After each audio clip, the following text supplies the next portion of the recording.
must stand united against Putin. Now it's the right moment to build up a European defense pillar. We cannot have 180 different weapon systems while the US only has 30.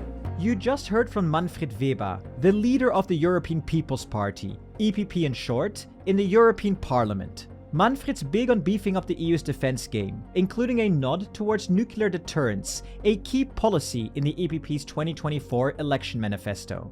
Now, Manfred Weber might not be the guy everyone's chatting about over coffee, but Ursula von der Leyen and Roberta Metsola? Chances are you've heard of them.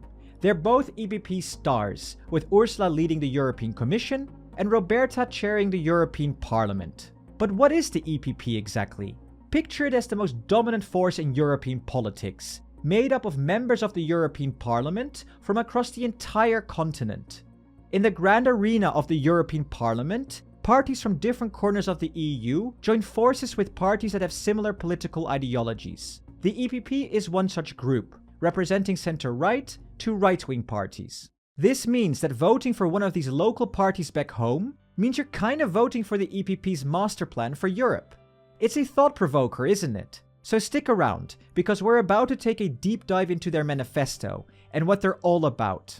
If we were to go to the polls tomorrow, the biggest national parties in the EPP would be the CDU-CSU from Germany, bagging around 32 seats, Spain's People's Party, scooping up 24, Poland's Civic Coalition, nabbing 23, the New Democracy crew from Greece with 10, and not forgetting the Republicans from France and Bulgaria's GERB, each with 7 seats. This makes Germany the most dominant force in the EPP.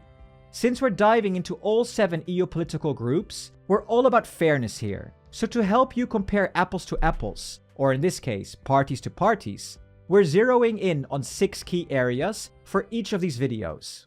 First up on our list is defense. It's a biggie, considering everything that's going on in the world.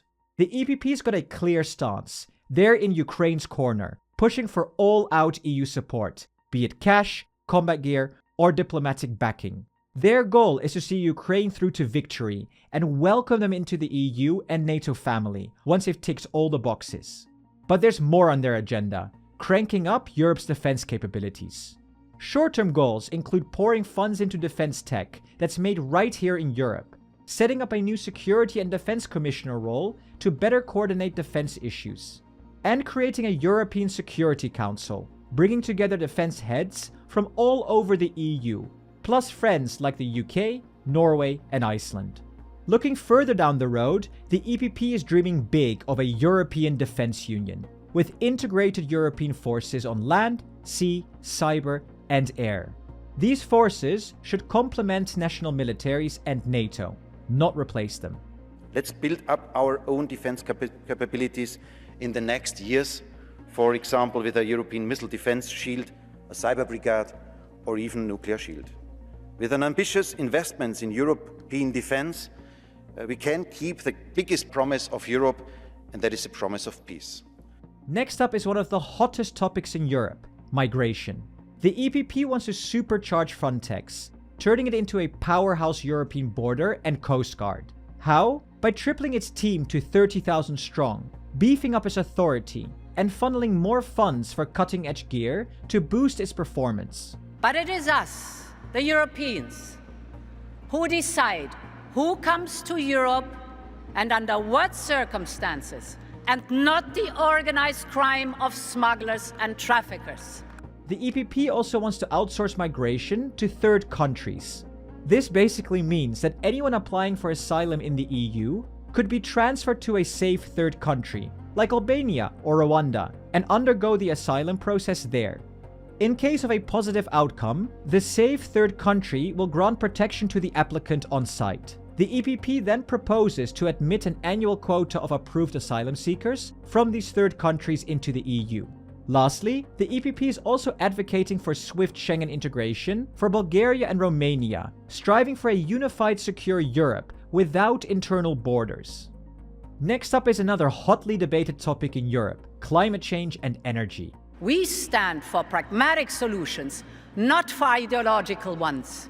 Because we in EPP, we know that there is no competitive economy without climate protection. And there's no climate protection without a competitive economy.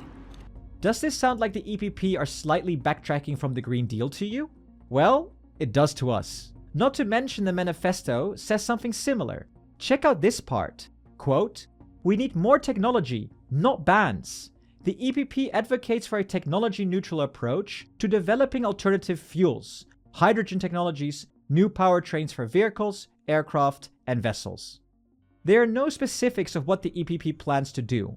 However, this clearly suggests they will avoid legislation that limits European citizens or companies, even if their practices are harmful to the environment.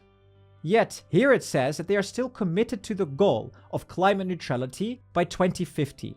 But whether this is possible with only positive incentives and no bans remains to be seen. When it comes to energy, the EPP is dreaming big with an energy union, aiming to boost the internal energy market with cross-border infrastructure for gas and electricity, so that consumers and firms alike can enjoy lower energy prices. Next up is economy, and to be honest, the EPP's plan was like wandering through a maze of words without a map, but I've done my best to find the most concrete details. Top of the list, the EPP is keen on cutting down EU red tape. They're pitching a 1 in, 2 out rule to slash regulation by a third, making sure every policy passes a competitiveness check to keep Europe in the race with the world. We have to make business easier. We have to trust our companies to get on with what they are good at. That means less red tape, less reporting, simpler and faster procedure. The EPP is also dreaming of a Made in Europe 2030 industrial policy, inspired by Uncle Sam, aiming for a big pot of money to support European industry. The details? Well, they're kind of hard to find. Then on finance, the EPP are flirting with ideas of a capital markets union and a banking union to pump up the financial services sector. The specifics, though, are once again hard to find. AI is on their radar too, emphasizing innovation and ethical standards without over-regulation, and ensuring ample funding and infrastructure support. Now, to the farming part, page upon page in the manifesto, yet it's like finding a needle in a haystack for concrete steps. The only thing that was clear is that more cash is needed for our farmers to green up and tackle climate change. Plus, the EPP are looking at setting some rules for managing population levels of our furry friends, the wolves and the bears. So what about social issues? It seems the EPP is more about keeping things steady than shaking them up. The manifesto praises, and I quote, "We are proud of our European social model, where everyone enjoys health insurance and high-quality public and social services, where workers have their rights protected, and where there is a balance between social interests and market rules." The EPP does put a spotlight on a few areas. For example, championing equal opportunities for women in the workplace, or pushing for quality jobs and fair pay throughout Europe, and stronger collective bargaining, and tackling the pay gap that's causing a brain drain of healthcare professionals, especially from rural zones. Yet the manifesto hints that social policies might be best managed at the national level, rather than dictating uniform benefits or standards across the EU. Now finally, what about EU reform and enlargement? The EPP's got their sights on a European convention to change the EU treaties, but the details are pretty vague. The only clear point they've made was that they are keen on moving from unanimous voting to qualified majority voting in the field of EU sanctions towards totalitarian regimes and of the single market for defense. And on the topic of EU expansion, the EPP is throwing support behind welcoming Ukraine, the Western Balkans, Moldova, and Georgia into the EU, once all of the membership requirements are met. And that's an overview of the EPP's plans. Craving more detail? Then dive into their manifesto linked in the description below for a full rundown. Nonetheless, this should give you a very good overview to start with. This wraps up our episode 4 of our Road to the EU election series, where we're all about making European elections engaging and straightforward. If you're new to the political scene, make sure to watch the video linked above, and don't forget to subscribe. We're also eager to hear which party you'd like us to cover next, so drop your suggestions in the comments. Plus, if you're passionate about helping us spread knowledge on the EU, think about joining our Patreon community. Until next time.